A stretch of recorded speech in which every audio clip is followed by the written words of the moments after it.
الحمد لله الذي له ملك السماوات والأرض ولم يتخذ ولدا ولم يكن له شريك في الملك وخلق كل شيء فقدره تقديرا. يا أيها النبي إنا أرسلناك شاهدا ومبشرا ونذيرا وداعيا إلى الله بإذنه وسراجا منيرا وبشر المؤمنين بأن لهم من الله فضلا كبيرا ولا تطع الكافرين والمنافقين ودع أذاهم وتوكل على الله وكفى بالله وكيلا. وتوكل على الحي الذي لا يموت وتوكل على العزيز الرحيم الذي يراك حين تقوم وتقلبك في الساجدين إنه هو السميع العليم. الصلاة والسلام على الأشرف الأنبياء إمام المرسلين خاتم النبيين بالقاسم محمد. اللهم صل على محمد وآل محمد وعلى أهل بيته الطيبين الطاهرين. بعد أعوذ بالله من الشيطان الرجيم. بسم الله الرحمن الرحيم.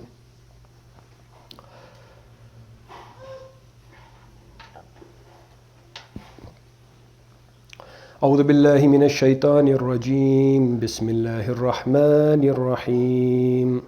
يا أيها الذين آمنوا كتب عليكم الصيام كما كتب على الذين من قبلكم لعلكم تتقون أياما معدودات فمن كان منكم مريضا أو على سفر فعدة من أيام أخر وعلى الذين يطيقونه فدية الطعام مسكين فمن تطوع خير فهو خير له وأن تصوموا خير لكم إن كنتم تعلمون.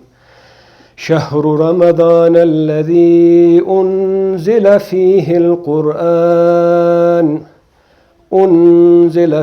القرآن هدى للناس وبينات من الهدى والفرقان فمن شهد منكم الشهر فليصم ومن كان مريضا أو على سفر فعدة من أيام أخر يريد الله بكم اليسر ولا يريد بكم العسر ولتكملوا العدة ولتكبروا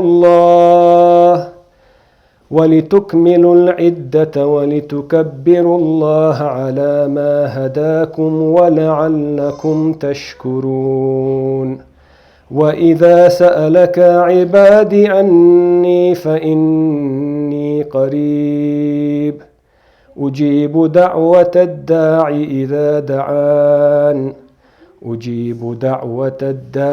إذا دعان فليستجيبوا لي وليؤمنوا بي لعلهم يرشدون. صدق الله العلي العظيم. صلوات الله صل على محمد وآل محمد. ربي اشرح لي صدري ويسر لي أمري واحلل عقدة من لساني يفقه قولي. آمين يا رب العالمين. Assalamu alaikum and Jummah Mubarak. The verse that I just read, does anybody know what it's about or what it contains just by hearing the Arabic? I know Shane, you probably know. Exactly. So we're on the footsteps of this blessed month of Ramadan. And I thought I would take a sample of these verses because this is the only portion in the Quran where fasting is mentioned in detail and as to what it is and why it's prescribed to us. And it's in Surah Baqarah, verse number 183 to 186.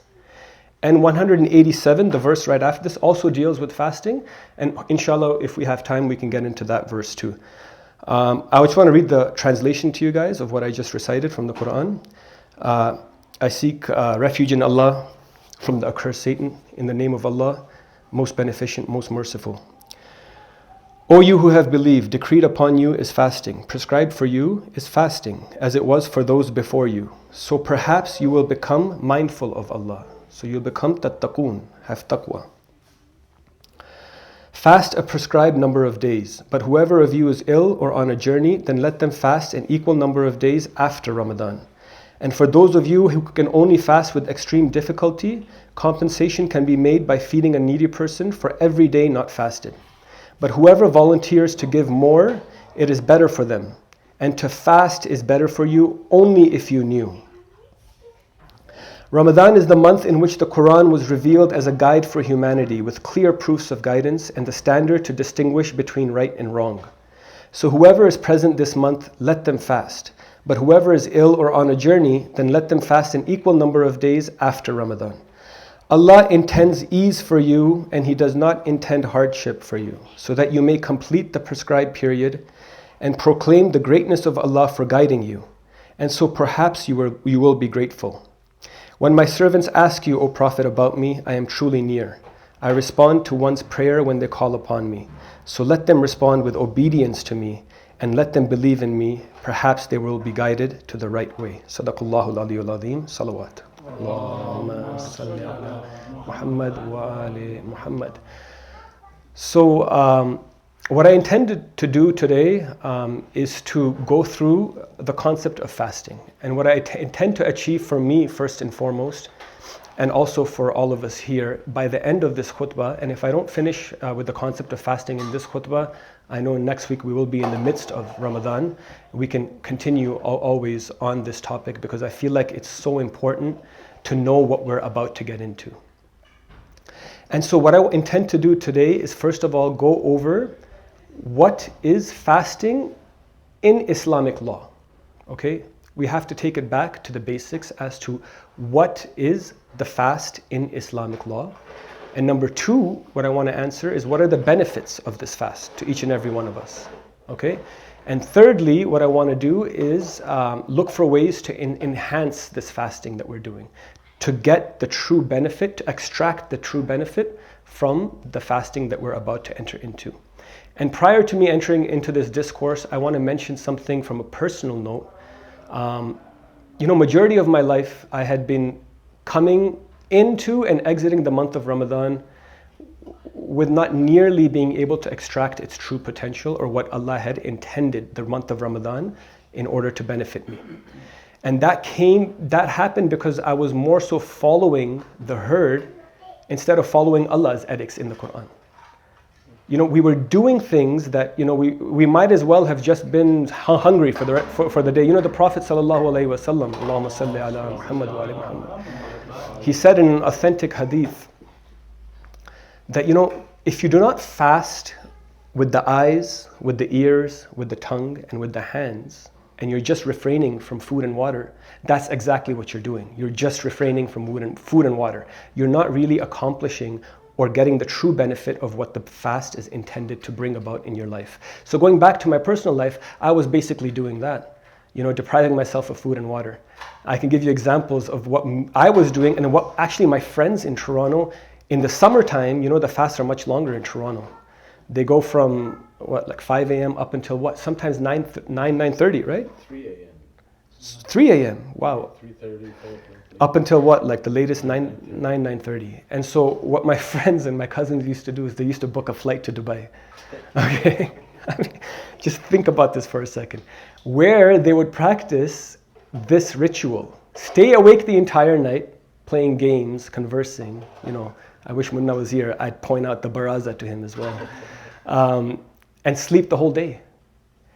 And then wake up half an hour before the fast to this. There's this really cool scholar that I listen to online. His name is Abu Taymiyyah. He refers to Instagram as fitnagram. It's very funny. So what they would do is they would take out their phones for the last half hour, go on fitnagram, doing things which invalidate the fast. And then pretend like they did something so big, eat the food, and then go back to, wasting time, distracted, killing time. And so I used to do that. May Allah forgive me for my heedlessness, for my ghafla. But, when my father, and may Allah's blessing and peace always be with him, he 3 years ago sent me a YouTube video of these verses that I just recited to you. And he said, look how beautifully this Qari is reciting these verses. And so I opened it up and I started listening to it. And something was happening inside of me. I asked my dad, I'm like, is this the Quran? And he said, yeah, this is the Quran. I'm like, whoa. And that, my father gave me that, and that opened up my journey to the Quran, and opened up my journey to get close to Allah subhanahu wa ta'ala. So this is, when you do something, and when you have certain questions, you cannot feel like you're the only one in the world that has these questions, or you're the only one that's struggling with these things. There could be a million other people that are going through the same difficulty as you had been through, or you are currently going through. So sharing these experiences can benefit us, And so I want to take you through, first of all, the first verse in this, in the sample of the ayahs that I just recited. And it says, Ya ayyuhal ladhina amanu, kutiba alaykumus siyamu kama kutiba alayka. Sorry, I'm just going to be entirely sure. I don't want to make any mistakes here. يا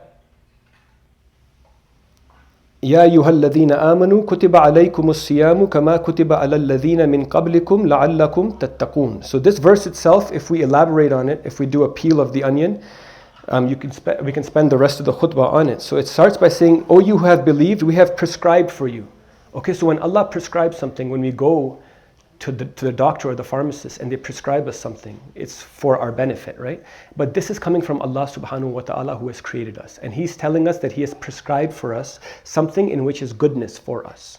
So, Ya ayyuhal ladhina amanu kutiba alaykum siyamun kama kutiba ala alladhina min qablikum. I used to have a lot of Christian friends in high school. I still have Christian friends, Jewish friends, Hindu friends. They all practiced this idea of fasting. So Allah is saying that He's given us something that He has also prescribed to deens prior to us. لَعَلَّكُمْ تَتَّقُونَ. This is it. Fasting is not to deprive ourselves just of food and water. The end goal, Allah is saying, لَعَلَّكُمْ تَتَّقُونَ, so that you may be more God conscious and God wary. So we had an entire topic on taqwa, remember? And we went into what comprised taqwa as its main ingredient was salah, was the prayer. Assalamu alaikum. And many other things are these ingredients in that chocolate cake. There's a chocolate, which is the salah. And sorry, I want you guys to stay with me. If I'm going too fast, please slow me down, yeah? Then there's other ingredients that go into that cake of taqwa. There's zakah, the purifying of your wealth. Okay, there is siyam, which is fasting, a huge component of taqwa. The Prophet sallallahu alaihi wasallam, Allahumma salli ala Muhammadin wa ala Muhammad, used to fast every Monday and Thursday. And the month before Ramadan, Sha'ban, which we're in right now, he used to get a head start. So when he hit Ramadan, his feet were running on the ground, and he was ready to extract the full benefits of this great month, Ramadan. And so prescribed for us is fasting every time. We can fast Mondays and Thursdays, but especially now it says in the month of Ramadan, it's made mandatory for us. Okay? So now what is fasting? What is our view of fasting? Sure, we stay away from food and water and relations, with the opposite sex, even be it our wife during the course of the fast. At night, they're lawful to us. But these three things are not the only thing. There's the fasting of the eyes, there's the fasting of the ears, fasting of the tongue, and fasting of the hands and feet. Why these things? Why these faculties of senses? Because sin, ithm, in the Quran enters through these faculties. Okay? Primarily the eyes. Okay? And what's happening is in Ramadan, we're fasting from all these things so that our hearts become softer. So if you want to think of taqwa as a closeness to Allah subhanahu wa ta'ala, right? A nearness to Allah subhanahu wa ta'ala, a consciousness of Him throughout every step of our life. We can think of sins as hardening that barrier between us and Allah. So there's a wall that comes up between us and Allah, and it's harder to access Allah. And Allah can't reach us because we're committing these ithm, these sins. Okay, so fasting means refraining from these sins as well. And if you can think of refraining yourself from these sins, you're actually purifying yourself. And you're lessening that barrier so that your heart is becoming softer, and that connection with Allah is more accessible. And you are able to connect to Allah in a stronger way. Okay, are you guys with me? Yeah. So, I met a guy, I remember my friend when I went to Guanacaste, and he was, I looked at him and he looked very healthy, very young. And I went up to him and I'm like, you look like you're 25, 30 years old. How old are you? He told me he's 45 years old. So I'm like, bro, like give me your secret. What are you doing? And he does something called dry fasting. I don't know if you guys have heard what dry fasting is. Well, we know intermittent fasting and the benefits that it has, right? But dry fasting is you stay away from food and water, and he used to do it for 3 days consecutively. And not only food and water, but they refrain from taking a shower, letting water hit even their body. This is called dry fasting. And I saw the effects of him, the effects on him. And there was a lot of benefits that I saw that he was achieving from it. But our fast, apart from these physical benefits that it offers us, if we do it correctly, not just open our fast with a gallon of oil and samosa and cutlays, but if we do it properly, it has the physical benefits of lowering inflammation, lowering our weight, giving us mental clarity. But more so, it has something that we haven't tapped into. وَأَن تَصُومُوا خَيْرٌ لَكُمْ إِن كُنتُمْ تَعْلَمُونَ. And fasting is surely very good for you only if you knew, it says in the Quran. So Allah is saying that He knows what He's prescribing to us in this medication. It's something that we don't even know. We haven't even tapped into the benefits of it. Sure, we can think of, we live in a materialistic world. Everything has to be, okay, is my body looking good? Am I feeling better? Am I looking better? Am I more presentable? And a lot of people take up intermittent fasting for these reasons. But Allah is prescribing us fasting for a whole other reason that we haven't tapped into. Okay? It's this concept of taqwa. It's this concept of achieving nearness to Him. So what are the benefits of fasting? Now let's go into that. So we went over softening of the heart. We went over the purification process. Remember, purifying anything is not easy.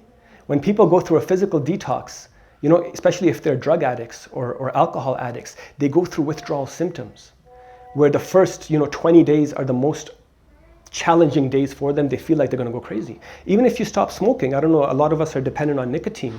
There's withdrawal symptoms that come out of it. This is all the purification process. Even when we want to do a physical detox in our body, there's withdrawal symptoms. You crave that junk, You crave that sin. So fasting is a purification process. When you stay away from these sins, what's happening is that you're purifying your body, and it's not easy. To purify gold, you have to put it to the fire. There are hardships as well you have to endure during fasting.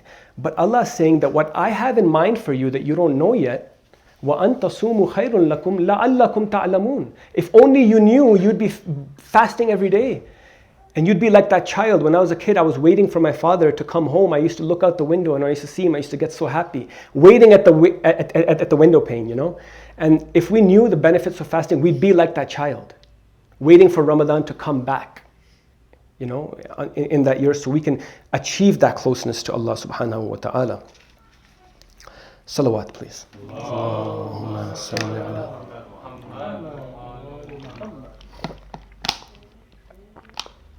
So now let's look at ways of examples in the Quran as well as the example of our Prophet sallallahu alaihi wasallam. Allahumma salli ala Muhammad wa ali Muhammad. And by extension his Ahlul Bayt, the family who of course followed his example to a T, and what's in the Quran. Rasulullah not only during the month of fasting, but every night used to stand up in prayer and practice this concept which got lost in Islam of meditation. Okay? As we'll see in ayah 187, after the one that I concluded with, it talks about aqifun, aqif. Does anybody know the meaning of aqif? Aqif means someone who's devoted. And a synonym for that is someone who meditates as well, focuses, devotes his time into the dhikr of Allah, the remembrance of Allah. So our Prophet used to be doing this every single night, prior to him receiving the revelation, and more so after to him receiving the revelation. We all heard of the stories when he used to seclude himself, and Bibi Khadija used to come to him, with food, because he used to be away for so much time meditating. This concept has been forgotten. And Ramadan is the month that the nights, we always hear this, the nights are for the Quran. The nights are for Allah. And what do we do in the nights? We do barazas, we do tournaments. This is not bad. I'm not saying that it's bad. We're getting together. But can we do something better? Can we, in place of doing baraza and shisha and, mishkaki and tournaments, chant prayers together, recite the Quran together, do the dhikr of Allah together. Because that is what our Prophet used to do. And it's through this devotion to Allah, he tells him in Surah Muzammil, وَاذْكُرِ اسْمَ رَبِّكَ وَتَبَتَّلْ إِلَيْهِ تَبْتِيلًا. وَاذْكُرِ اسْمَ رَبِّكَ. Remember the names of your Lord. وَاذْكُرِ اسْمَ رَبِّكَ means, we have the 99 names of Allah: Hakim, Alim, Latif, Khabir, Rahman, Rahim, Ghafoor, Ra'uf. These are ways that we can access Allah. Okay, and especially in this month and in the nights. When we recite the Quran, when we follow the Sunnah of the Prophet, these are the ways that we can extract the full potential of this month out. And when I'm saying all this to you, I'm saying it to myself as well, okay? And I forgot to mention this at the beginning. I'm not taking this lightly when I come up here because I know the responsibility on my shoulders if I mislead anybody up here. So I need you guys to hold me accountable as well. Okay? So I'm doing this with a lot of caution, and I'm doing my research into it. But Rasulullah used to isolate himself. What's happened that we don't isolate ourselves? Before we used to have friends. And the nights, our parents told us, isolate yourself, go to prayer. But now, instead of a friend, we have this, Dajjal. You don't need to be with friends. You don't need to be with anybody. This is your companion right now. The qareen that Allah talks about in the Quran. Your close companion has become this instead of Allah subhanahu wa ta'ala.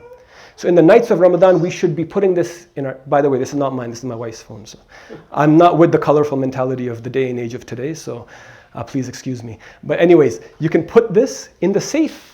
I'm sure we all have safes or something somewhere we can put this phone so that we are not distracted. All these things are distractions to us from reaching our salvation, Allah subhanahu wa ta'ala. And He has made forgiveness abundant in this month. The doors of forgiveness are open. There's something supernatural about the lunar month of Ramadan where the gates of Allah have been opened up. And that's why it's mandatory to fast in this month, because fasting softens our heart. It gets us to a point where Allah can enter us, and we can access Allah. For what? For guidance. Hudan linnas wa bayyinatin min al-huda wal furqan. The Quran was sent for that, to guide the people with clear proofs of guidance inside of it. Wal furqan, and the discernment to distinguish right from wrong, so not to get deluded. So we are looking for this guidance from Allah. We are fuqara, it says in Surah Muhammad. وَأَنْتُمْ فُقَرَاء. You are the one who are in need. You are the one who is, the faqir. وَاللَّهُ غَنِيُّ الْحَمِيدُ. He is, self-sufficient. He doesn't need you. And in another portion of the Quran it says, لَا نَسْأَلُكَ رِزْقًا نَحْنُ نَرْزُقُكَ. Allah says, we don't ask you for any provision. We will provide for you. And not just in food and water. I'm talking about the real provision here, taqwa. The real guidance, our salvation, our assurance to our entry to the gates of paradise, inshallah, with Allah's permission, and our ability to avoid, the torments of the hellfire. This is this month, my brothers and sisters, to really isolate yourself, focus on the word of Allah, do the dhikr of Allah, so our hearts can soften, so Allah can access us, and we can access Allah in this communion to guidance, to salvation and what He has truly intended for us. And let's not be distracted. Let's not be distracted. And one last thing before I conclude this first portion is the last ayat that I have quoted, recited in this. وَإِذَا سَأَلَكَ عِبَادِي أَنِّي فَإِنِّي قَرِيبٌ أُجِيبُ دَعْوَةَ الدَّاعِ إِذَا دَعَانِ فَلْيَسْتَجِيبُوا لِي وَلْيُؤْمِنُوا بِي لَعَلَّهُمْ يَرْشُدُونَ. It's not a coincidence that this ayah is sandwiched between the first 3 verses of Ramadan and then the last verse of Ramadan. Why did Allah do this?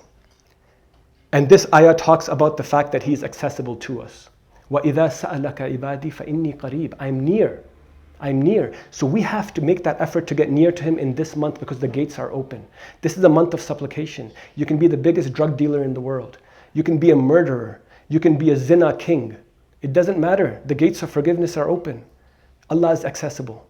And there's supernatural power in this lunar month, which we can access. فَإِنِّي قَرِيبٌ, Allah is saying. فَلْيَسْتَجِيبُوا لِي وَلْيُؤْمِنُوا بِي. So obey me and believe in me, so you can be set straight. Inshallah, we can all gain guidance in this month. Take a step closer to Allah subhanahu wa ta'ala.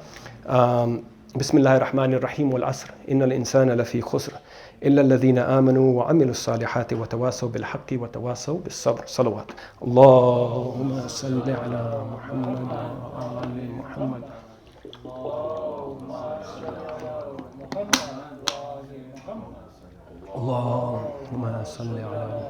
Muhammad wa ali Muhammad. Bismillah, alhamdulillah, salatu wassalamu ala Rasulullah. Arif, I'm going to need your help in this portion, okay? There are some events happening in Pakistan with Imran Khan that he is, and correct me if I'm wrong, because I know you're more up to date on the situation than I am. He's facing arrest because of some bogus claims that the establishment has made against him to prevent him from running in the elections because they fear him. Correct? Okay. So there's this discussion in the Quran always happening of haqq and batil. Okay, and I want to take you back to my analogy that I made a week ago of this train that we're on. And this train eventually is going to come to a dead end. It's going to come to a stop. And we will be called to judgment. And the Quran, over and over again in the Quran, there's this dialogue happening of the Day of Judgment. This is not a one-time thing. It's mentioned at least 4 to 5 times off the top of my head, maybe more if I'm mistaken. But there's this discourse happening between the people who are oppressed by the oppressors and the oppressors themselves. And the ones who were oppressed are saying to the oppressors that, take a share of this punishment from us because you're the one who kind of led us into this fire. With all your plotting and all your deceiving and all your planning, like you led us into this fire. So take a punishment, take a share of the punishment from our shoulders. And the oppressors will say, no, you yourself weren't guided. You yourself allowed yourself to become perverse. And so we are all going to share in this punishment of the fire. Okay, so this is very profound if you really think about it. It kind of details our responsibility in this world. Are we followers of the leaders or are we followers of Allah? وَأَطِيعُوا اللَّهَ وَأَطِيعُوا الرَّسُولَ. It says over and over in the Quran. Obey Allah and obey the Rasul. We have leaders in the world that we live in. It's very black and white in Pakistan. We had this khutbah a few months ago when we talked about Imran Khan. And maybe some people were seeing blurry vision at that time. But the Furqan, I'll go back to the Quran, makes your eyes so you have a spiritual discernment, interior sight. Okay, it's becoming more and more clear who is batil, who is with the falsehood, and who is with the haqq. No matter how much you want to deny it, no matter how much you want to live in ignorance as bliss mentality, but this is a microcosm of what is eventually going to take place on a global level in the entire world. We can have this syndrome of viewing it on mainstream news and thinking that it's a película, that it's a movie. But in fact, this is reality. The people of Pakistan are really going through this. And this is a battle between leaders who are inviting to the fire versus the people who are oppressed saying, no, we are not going to submit to you because we're submitting to Allah subhanahu wa ta'ala and the Rasul and what's in the Quran. This is the battle that's taking place. Now, if they were to just follow them, like Fir'aun, in Surah Qasas, Fir'aun is referred to as that person who invited to the fire. Imam of the one who invites to the fire. Imam means leader. Okay? There are leaders who invite to taqwa, Imam al-Muttaqeen, like the title of Nabi Imam Ali alayhi salatu wasalam, Allahumma salli ala Muhammad wa ala. Leader of the Muttaqeen, of taqwa, and there's the leaders, the Imam who invite to the fire. So Fir'aun was an archetype and Allah put him there for a reason in the Quran over and over again. His dhikr as the archetype of evil is mentioned more than anything else. And so there's a reason for that because in our life that we're living, we are going to be faced with the circumstance of these leaders inviting us to the fire. And if we sit there and we say, you know what, man, they were my leaders, and that's the argument in the Quran going on the Day of Judgment. Like, they were my leaders, they invited me. Allah will say, no, we all share in this punishment today. So, وَقِنَا عَذَابَ النَّارِ. It's a very important dua. Save us from the hellfire. And in this month of Ramadan, when we are getting this guidance, it's giving us a guidance from inside to improve our actions and to improve our internal discernment, our guidance, so that we don't fall for this trap that shaitan is putting up to us, that these leaders of the fire are inviting to. So we can be saved and we can have salvation. And it's clear as day that what Imran Khan is doing right now, first they mock you, they laugh at you, then they attack you. He got shot. Then they try to drive you out of the land or they imprison you. What are they trying to do right now to Imran Khan? This is exactly the archetype discussed in the Quran of haqq versus batil. But we keep hope that Allah's salvation and His help is always near. And all we have to do is obey Him, believe in Him, and obey the edicts that He's given to us in the Quran. And one of the important ones is siyam, is fasting. It's for our own good. It's to get that benefit, that priceless gift of internal discernment and guidance. سبحان ربك رب العزة عما يصفون وسلام على المرسلين والحمد لله رب العالمين. صلوات.